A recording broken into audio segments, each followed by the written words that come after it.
दोस्तों एक बार फिर से आप सभी का स्वागत है आपके अपने YouTube channel paramedical career academy में। और दोस्तों आज हम इस वीडियो में बात करने वाले हैं वीएमसी में जो वैकेंसीज आया था मल्टीपर्पज़ हेल्थ वर्कर का, जिसमें सैनिटरी इंस्पेक्टर कोर्स को वरीयता दी गई थी। सैनिटरी इंस्पेक्टर जिन्होंने डिप्लोमा कर रखा था वह बच्चे जो थे उन्होंने भी अप्लाई किया था उस वैकेंसी में, और बहुत बड़ी भर्ती थी वो गुजरात की। ठीक है। और उसके अलावा एक और वैकेंसी आई थी सूरत म्यूनसिपल कॉरपोरेशन में, जिसमें भी मल्टीपर्पज़ हेल्थ वर्कर का रिक्वायरमेंट था। बहुत बड़ा भर्ती था वो।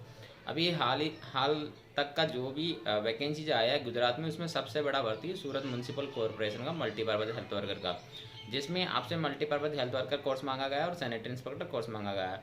तो बहुत से बच्चे थे अदर स्टेट के जिन्होंने फॉर्म में अप्लाई किया था।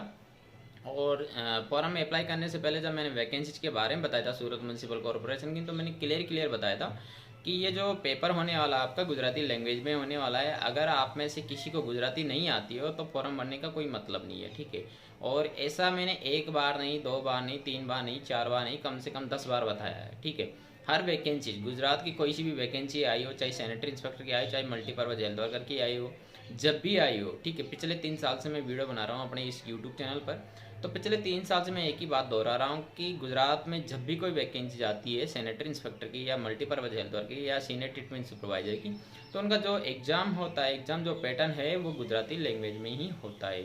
तो बहुत से बच्चे गुमराह हो गए, दूसरों के यूट्यूब चैनल भी देखे उन्होंने बोला इंग्लिश में भी आता है पेपर। फाइनली कल एग्ज़ाम लग गया तो फिर उनका रेस्पॉन्स देखने को मिला मुझे। बहुत से बच्चों के फ़ोन कॉल भी आया और पूछा भी कि सर पेपर गुजराती में आया और हम इतने क्वेश्चंस नहीं कर पाए क्योंकि हमें गुजराती आती नहीं थी। ठीक है। लेकिन थोड़ा बहुत किया है, अब पता नहीं होगा या नहीं होगा। तो उसी के रिगार्डिंग मैंने ये वीडियो बनाना जो है वाजिब समझा। और आज मैं फिर आपसे कह रहा हूँ, अगर इन फ्यूचर कभी भी कोई वैकेंसी जाए गुजरात में तो आपको फ़ौरन तभी भरना है जब आपको गुजराती लैंग्वेज आती है, नहीं तो नहीं भरना है दोस्तों। ठीक है। पहली बात तो आपकी जब परमानेंट वैकेंसीज आती है तो परमानेंट वैकेंसी में एग्ज़ाम फीस लगती है। ठीक है। एग्ज़ाम फीस इतनी ज़्यादा भी नहीं लगती कि आप पे नहीं कर सकते हो, आसानी से आप पे कर सकते हो। लेकिन पे करने से क्या होगा, फॉर्म भरने से क्या होगा। ठीक है। क्योंकि आपको गुजराती आती नहीं है तो श्योर आपका सिलेक्शन होगा नहीं, क्योंकि गुजरात के जो बच्चे हैं वही सीट निकाल लेंगे, क्योंकि उनकी गुजराती में अच्छी कमांड होती है। और आपके 60% जो सिलेबस है सैनिटरी इंस्पेक्टर से रिलेटेड पूछा जाता है, ट्रेड से रिलेटेड पूछा जाता है। लेकिन वो भी आप तभी कर पाओगे जब आपको गुजराती आती है। अगर आपको गुजराती नहीं आती तो नहीं कर पाओगे। ठीक है। तो इस वीडियो को बनाने का पर्पज़ यही था, इन फ्यूचर जब भी कोई वैकेंसीज आए तो सिर्फ आपको गुजराती में ही पेपर आएगा और जिनको गुजराती आती है वही फॉर्म अप्लाई करे। और आपको पता होगा साल भर में कम से कम 5 से 10 बार वैकेंसीज आ जाती है गुजरात में, कभी एसटीएस के नाम से, कभी मल्टीपर्पज़ हेल्थ वर्कर के नाम से, कभी सैनिटरी इंस्पेक्टर के नाम से। और परमानेंट वैकेंसी तो खूब आती है। ठीक है। और कॉन्टैक्ट की तो कोई सीमा ही नहीं है, कॉन्टैक्ट की तो हर साल आती है बीएमसी में।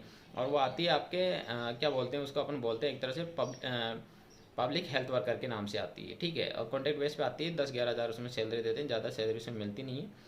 तो उसमें भी आप अप्लाई कर सकते हो। उसमें आपका बिना रिटर्न एग्जाम के सिलेक्शन होता है, जिसमें इस बार काफ़ी बच्चों का हुआ था। किसी ने ज्वाइन किया या नहीं किया वो अलग बात है, क्योंकि उस टाइम पे लॉकडाउन लगा हुआ था तो किसी का जाना नहीं हुआ वहाँ पर डॉक्यूमेंट्स वेरिफिकेशन पे। तो आप जिन बच्चों ने एग्ज़ाम दे लिया है वीएमसी का, मल्टीपर्पज़ हेल्थ वर्कर का, तो उनको थोड़ा सा मैं एक आइडिया बता देता हूँ कितना क्या कट ऑफ रहने वाला है। तो कट ऑफ के रिगार्डिंग यहाँ पर मैं आपको थोड़ा सा गाइड करूँगा। लेकिन आपने हमारे चैनल को अभी सब्सक्राइब नहीं किया तो सब्सक्राइब कर लीजिए, बेल आइकन प्रेस कर दीजिए, वीडियो जरूर शेयर कर दीजिए। और इन फ्यूचर आप किसी के बेकाम में नहीं आए, आपको वो रियल बात बताता हूँ मैं जो आप स्वीकार नहीं करते हो दोस्तों। ठीक है। अगर आप स्वीकार करते हैं इस चीज़ को तो आपको ये देखने को नहीं मिलता और आपको इतना टाइम बर्बाद नहीं करना पड़ता कि मतलब गुजराती में एग्ज़ाम आ रहा है और आप फॉर्म भर रहे हो, अप्लाई कर रहे हो और एग्ज़ाम देने जा रहे हो। तो यार आपका ना तो टाइम बर्बाद होता और दूसरी कोई वैकेंसी तो उस पर फोकस कर देता, शायद उसमें आपका सिलेक्शन हो जाता। ठीक है। तो इन फ्यूचर आप इन चीज़ों का ध्यान रखना, क्योंकि दोस्तों मेरा एक्सपीरियंस बोलता है, मैंने ऐसा कोई स्टेट नहीं है जहाँ पे मैंने फॉर्म अप्लाई नहीं किया हो जब मेरी जॉब नहीं लगी थी। ठीक है। अभी तो फिलहाल मैं जॉब कर रहा हूँ तो अब मुझे वो इशू नहीं है। जब मेरे पास जॉब नहीं थी तो मैं आपको बता दूँ, मैंने वेस्ट बंगाल तक फॉर्म डाले थे। ठीक है।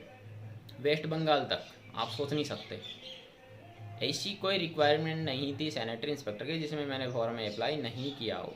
चाहे वो गुजरात की हो, चाहे वो चंडीगढ़ की हो, चाहे वो पंजाब की हो, चाहे वो वेस्ट बंगाल की हो, चाहे वो केरला की हो, चाहे वो रेलवे की हो, चाहे वो क्या अपने बोलते हैं मतलब दिल्ली की हो। ठीक है। हर एक एग्ज़ाम दिया मैंने, एक एक सीट पे भी फॉर्म अप्लाई किया था। तो दोस्तों एक्सपीरियंस बहुत बड़ी चीज़ होती है। मैंने ये चीज़ें ऐसे ही शेयर नहीं करता, मैं आप लोगों से तभी शेयर करता हूँ जब मैंने खुद ने एक्सपीरियंस लिया है, मैंने खुद ने एग्ज़ाम दिया है। ठीक है। तो वही चीज़ बताता हूँ मैं। तो बहुत से बच्चे हैं जो गुमराह हो गए दूसरे यूट्यूबर के माध्यम से और फॉर्म अप्लाई कर लिया, तो उनको काफ़ी दिक्कत हुई है एग्ज़ाम देने में। तो इन फ्यूचर आपको इन परेशानी का सामना ना करना पड़े, आप अपने चैनल को फॉलो करिए, कोई दिक्कत नहीं है, ठीक है। आपको ऑथेंटिक जानकारी दी जाएगी यहाँ पर, ऐसे कोई इशू नहीं है, ठीक है।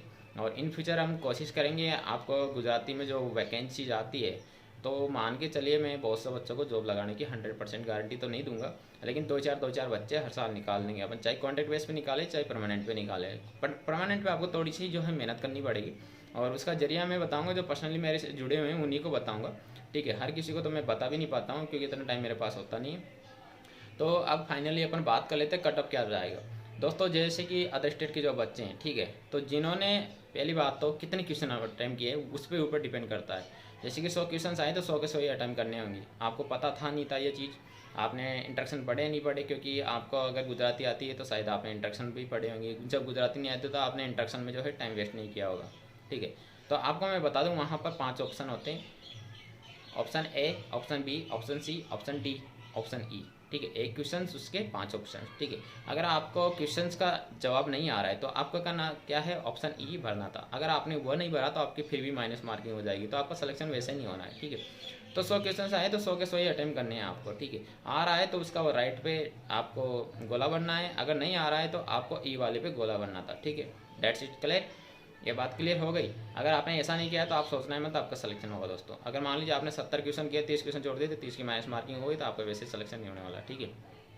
दूसरी चीज़, जो अदर स्टेट के कैंडिडेट थे, ये चीज़ हमेशा ध्यान में रखना। मैंने एक बार नहीं, 2 बार नहीं, 3 बार नहीं, हज़ारों बार बताया, हर वीडियो में बताया। आप जब भी अदर स्टेट में अप्लाई करते हो तो आप जनरल से अप्लाई किया करो, क्योंकि जनरल में अपन काउंट होते हैं अदर स्टेट में हमेशा, ठीक है। सेंट्रल गवर्नमेंट की जो वैकेंसी होती है उसमें अपन कैटेगरी में काउंट होते हैं, नहीं तो अपन हमेशा जनरल में काउंट होते हैं। ये चीज़ आप हमेशा याद रख लीजिएगा दोस्तों, ठीक है।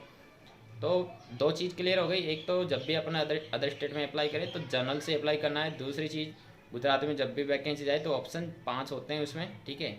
तो 5 में अगर आपको जवाब नहीं देना है तो ई भरना है, ठीक है। अगर जवाब आपका आ रहा है, आपको राइट है भरना है, तो उस पर आपको गोला भरना है, ठीक है।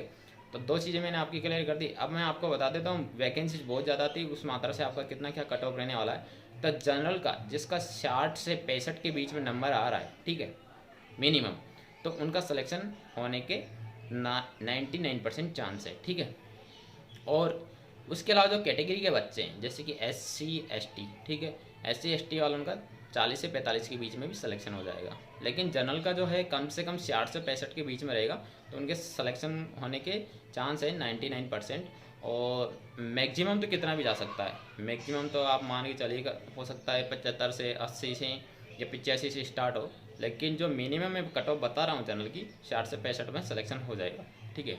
तो जिसके 60 से 65 नंबर बैठ रहे हैं तो उनको घबराने की कोई ज़रूरत नहीं है।